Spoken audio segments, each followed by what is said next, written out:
فی الحال تو عوام سے یہ اپیل ہے کہ لانتے بھیجیں ان کے اوپر جو اس کے ذمہ دار ہے، اور باقی انشاءاللہ اپنا حق ہم لینا جانتے ہیں. ہم نے ایک ٹائم لائن دی ہوئی ہے 15 دن کی، ان کے پاس ٹائم نہیں ہے بات کرنے کا. جب 15 دن گزریں گے وہ ڈیٹ میرے پاس لکھی ہوئی ہے، پھر میں ان کو بتاؤں گا کہ پھر بٹن کس کا ہے، بجلی کس کی ہے، صوبہ کس کا ہے، اور پھر صوبائی خود مختاری کیا ہے، اور اس کے علاوہ اپنی خودداری کیا ہے، اور اپنا حق لینا کیسے ہے. اب حق کی بات ہو رہی ہے تو دوسری طرف حکومت یہ کہہ رہی ہے کہ محاذ آ رہی ہے، سراسر محاذ آ رہی ہے. جب بھی اکانومی سٹیبل ہونا شروع ہوتی ہے، جب بھی سرمایہ کاری آتی ہے پاکستان میں، تو پاکستان تحریک انصاف کسی نہ کسی طرح سے اس کو ڈی سٹیبلائز کرنے کی کوشش کرتی ہے. اس میں 2014 کے دھرنے کی مثال بھی دی جاتی ہے کہ اس ٹائم پر چائنا کے پریزیڈنٹ شی جن پنگ نے آنا تھا تو اس ٹائم پر بھی پاکستان تحریک انصاف نے دھرنا دے دیا تھا. اور اس بار بھی جیسے ہی سرمایہ کاری آئی ہے $10 ارب کی، وزیر اعظم شہباز شریف صاحب لے کر آئے ہیں، تو اسی ٹائم پر پاکستان تحریک انصاف نے ایک بار پھر اپنا رویہ جارحانہ کر لیا ہے. یہ الزام ہے حکومت کا. عطا صاحب نے بھی کچھ محاذ آرائی کی بات کی ہے. ایک محاذ آرائی کی سیاست کرنے کی کوشش کی جا رہی ہے اور سیاسی بیان بازی کے ذریعے ماحول خراب کرنے کی کوشش کی جا رہی ہے. ہم چاہتے ہیں سب ساتھ چلیں، مگر جو محاذ آرائی اور جو ایک سیاسی شعبدہ بازی میں وہ آگے نکل گئے ہیں، اس ماحول میں ان سے کیا کوئی بات چیت کرے. وفاق نے کبھی بھی کسی صوبے کے ساتھ ایسا رویہ نہیں رکھا کہ جس سے یہ لگے کہ کوئی تعصب ہے، مگر یہ اب تعصب پیدا کرنا چاہ رہے ہیں وزیر اعلیٰ خیبر پختونخوا. اس میں ان کو کامیاب نہیں ہونے دیں. ہمارے ساتھ موجود ہیں سیگمنٹ کے لیے رانا تنویر حسین صاحب، وفاقی وزیر ہیں انڈسٹریز اینڈ پروڈکشن کے اور فوڈ سیکیورٹیز کے. رانا صاحب thank you very much for joining me in the programme. Rana صاحب سب سے پہلے یہ بتائیے گا، علی امین گنڈا پور صاحب کی سٹیٹمنٹ آپ نے سنی ہے، اس کو کس طریقے سے دیکھتے ہیں؟ میرا خیال ہے کہ یہ بس وہ آپ اس کا مزاج سمجھتے ہیں، اس کی نیچر سمجھتے ہیں، یا اس کا جس طرح کا بھی وہ چیف منسٹر ہے، وہ میرا خیال زیادہ پولیٹیکل پوائنٹ سکیورنگ اس کی ہوتی ہے، اور وہ اس طرح بڑھ کے مارتا رہتا ہے، اور اس کو نہیں چاہیے، کیونکہ اب وہ ایک ذمہ دار پوزیشن میں ہے، چیف منسٹر ہے ایک صوبے کا، اور چیف منسٹر جو ہے وہ اس کی ایک سرکاری جو پوزیشن ہوتی ہے وہ اس کے مطابق اس کا کنڈکٹ ہونا چاہیے، جو اس کی آفیشیل کیپیسٹی ہوتی ہے یا پوزیشن ہوتی ہے. تو وہ اب پرانا علی امین گنڈا پور نہیں ہے. اس کو میرا تھوڑا سا اس بات کا خیال رکھنا چاہیے کہ وہ چیف منسٹر ایک صوبے کا ہے. لیکن اسی بات کے بعد نہ بلانے کی شکایت کے بعد علی محمد خان صاحب نے بھی اس بارے میں شکایت کی کہ ایسا ایف سی کی جو ملاقاتیں ہیں، جو میٹنگز ہیں، اس کے اندر نہیں بلایا جا رہا. اب یہ خبر آتی ہے کہ جی وزیر اعلیٰ خیبر پختونخوا کو باقاعدہ طور پر سرمایہ کاری کانفرنس کی جو ایپکس کمیٹی ہے اس کے اندر بلا لیا گیا ہے، تو کیا ان کو کوئی تھریٹ کرنی پڑے گی to be called into such meetings? نہیں، مجھے تو نہیں پتا. میں تو ابھی میٹنگ سے آیا ہوں، کافی سارا دن میٹنگز ہی کرتے ہیں، اور ابھی دفتر سے آیا ہوں میں اپنے دفتر سے اٹھ کے. لیکن میرا خیال ہے اگر بلایا ہے تو کوئی نہ کوئی ضرور انٹروینشن ہوئی ہوگی، اس نے بات کی ہوگی، یا پہلے نہیں بلایا. مجھے اس کی تفصیل کا نہیں پتا، لیکن میرا خیال اگر اس کا کانڈکٹ اس قسم کا ہوگا یا فیڈرل گورنمنٹ کے ساتھ اس قسم کی کنفرنٹریشن کرے گا. ابھی دیکھیں کتنی بیوقوفی کی بات ہے کہ آپ نے بجٹ پہلے پیش کر دیا. یہ کبھی آج تک ہوا ہے کہ کوئی پروونشل گورنمنٹ اپنے بجٹ فیڈرل بجٹ سے پہلے پیش کرے؟ اور کیونکہ جو پروویژن اس میں صوبوں کی ہوتی ہے اس کے بعد اس کے مطابق وہ بجٹ اپنا بناتے ہیں اور کرتے ہیں اور پھر آگے کام چلاتے ہیں. تو میں سمجھتا ہوں کہ اس طرح کی اگر حرکتیں کریں گے تو میرا خیال یہ مناسب نہیں ہوگا، اور اس کے رزلٹ یا اس کے اثرات بھی اچھے نہیں ہوں گے. تو رانا صاحب اس کے پیچھے کیا تھاٹ ہو سکتی ہے؟ دیکھیں کے پی کے نے اپنا بجٹ سیشن سٹارٹ کر دیا، بجٹ سنا دیا. وفاق کا ابھی بجٹ آیا بھی نہیں ہے، ابھی آئی ایم ایف سے باتیں ہو رہی ہیں، ابھی ٹیکس کتنا لگانا ہے کتنا نہیں لگانا، لیوی ہٹانی ہے لیوی لگانی ہے، اس کے اوپر بات ہو رہی ہے. کے پی کے نے اپنا بجٹ سامنے پیش کر دیا. اس کے پیچھے آپ کی نظر میں مقصد کیا ہو سکتا ہے؟ میں سمجھتا ہوں وہی ایک کیا کہہ سکتے ہیں کہ ایک امیچورٹی ہو سکتی ہے، یا کچھ بیوقوفانہ حرکت ہو سکتی ہے، غیر سیاسی ہو سکتی ہے، غیر قانونی کوئی کام کے تو وہ کرتے ہی رہتے ہیں، غیر قانونی کام، غیر آئینی کام. تو یہ جو آپ نے بالکل صحیح کہا ہے کہ ابھی تو جو تخمینے ہمارے ہیں، جو ہمارا ریونیو کتنا ہوگا، کس طرح ٹیکسز لگیں گے، اس پہ رسیٹس کتنی ہوگی، اور پھر اس کے بعد جو ڈسٹریبیوشن ہے وہ کس طرح ہوگی، پروونسز کو کس طرح جائے گا، اور ہر ایک پروونسز کا علیحدہ علیحدہ تخمینہ ہوتا ہے. تو یہ ساری باتیں آپ کو پتہ ہیں. تو اس تخمینے پہ پھر آگے یہ اپنی ساری وہ بجٹ بناتے ہیں, پرپوزل جتنی ہوتی ہے, تو کس مد میں کتنے پیسے جائیں گے, کس طرح ہوگا. تو ابھی اس نے کس طرح بجٹ بنایا ہے, کس بیس پہ بنایا ہے اور کیوں بنایا ہے. ابھی فرض کریں کہ یہاں سے جو جاتی ہے وہ ریونیو ان کو جاتا ہے, وہ NFC ایوارڈ کے تحت جو بھی ان کو پیسے فیڈرل گورنمنٹ دے گی, وہ اس کے تخمینے سے جس پہ اس نے بنایا ہے بجٹ, پیش کیا بنا کے بیس کیا ہے, اس سے نہیں ملتا, زیادہ ہوتا ہے یا کم ہوتا ہے. تو پھر وہ کل کو پھر اسمبلی میں جائے گا بجٹ لے کے. اب یہ مجھے تو کوئی اس کی ویسے سمجھ نہیں. رانا صاحب ویسے اگر زیادہ ہوتا ہے تو پھر تو اور ایکسپینڈیچرز نکالے جا سکتے ہیں اور ہیڈز نکالے جا سکتے ہیں, لیکن اگر کم ہوتا ہے تو وفاق اور KPK میں تصادم کے کوئی امکانات تو نہیں آگے بڑھ جائیں گے؟ نہیں, خدا رخواستہ کیا تصادم کیا ہونا ہے. بس پولیٹیکلی میرا خیال ہے وہ, میں اب اس کی کیا ذہنی کیفیت یا اس کے بانی PTI نے کیا انسٹرکشن ان کو دی ہے, کس طرح کے ان کے پروگرام ہیں, لیکن فیڈرل گورنمنٹ ہے وہ انشاءاللہ ساری چیزوں کو ہینڈل کرے گی. اچھا, ہینڈل کرنے کی بات کر رہے ہیں رانا صاحب, تو کل رات کو ایک معاملہ ہوا جس کو PTI کے مطابق بہتر طریقے سے ہینڈل کیا جا سکتا تھا. CDA نے پاکستان تحریک انصاف کا جو سینٹرل سیکریٹریٹ ہے اس کے کچھ ایریا کو گرا دیا, اور اس سے پہلے بہت ساری نوٹسز وفاقی وزیر قانون کے مطابق پہ دیے جاتے رہے ان کو, PTI والوں کو, لیکن وہ کہتے ہیں کہ ہمیں نہیں دیے جاتے رہے, پچھلے اونر کو جو سرتاج ہے اس کو دیے جاتے رہے ہیں, سو اسی لیے ہمیں تو وہ نوٹسز ریسیو ہی نہیں ہوئے ہیں. کیا اس معاملے کو رات کے اندھیرے میں کرنے کی بجائے بہتر طریقے سے نہیں کیا جا سکتا تھا؟ یہ ایک طرف مفاہمت, ایک طرف اس طرح کی چیزیں. نہیں, میں ایک بات بتاؤں, یہ آپ ان کے دیکھیں ذرا, ان کی کیا ان کے لاجک یا کیا آرگومنٹ یا اس کی کیا بتاتے ہیں, یہ سارے یہ وجوہات کیا بتاتے ہیں کہ جی یہ پچھلا اونر تھا یا جو بھی تھا, کہ بلڈنگ اگر انکروچڈ ہے, ایک ایسی جگہ پہ بنی ہوئی ہے جو CDA کی جگہ ہے, تو اس پہ اگر آپ بنائیں گے تو CDA نوٹس ایک دیا, دوسرا دیا, تیسرا دیا, تو اس کے بعد انہوں نے تو انکروچمنٹ ہٹانی ہے, میری ہو آپ کی ہو. تو یہ گئے بگئے ایسی وہ آپریشن کرتے رہتے ہیں, چاہے وہ PTI کی ہو, چاہے PMLN کی ہو, یا کسی انڈیویجول کی ہو, یا کسی اور سرکاری ادارے کی ہو. مجھے تو پتہ ہے جب میں ایجوکیشن منسٹر تھا تو اس وقت انہوں نے قائد اعظم یونیورسٹی کا جا کے دیوار گرا دی تھی.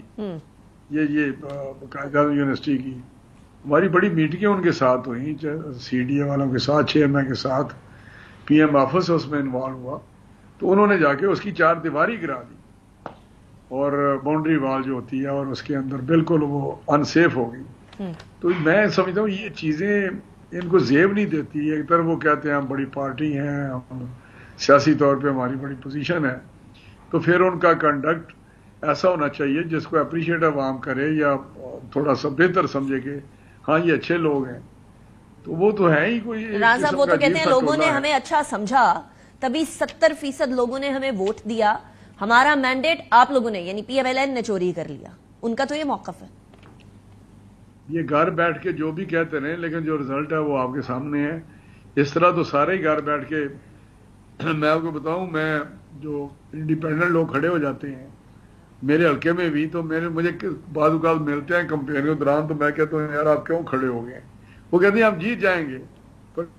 MP کے کینڈیڈیٹ یا اور ہوتے ہیں, تو میں ان کو سمجھاتا ہوں کہ یار نہیں, آپ نہیں جیتیں گے. مجھے پتا ہے ان کو کوئی غلط فہمی ہوتی ہے کہ ہم جیت جائیں گے, گھر بیٹھ کے جیت جاتے ہیں.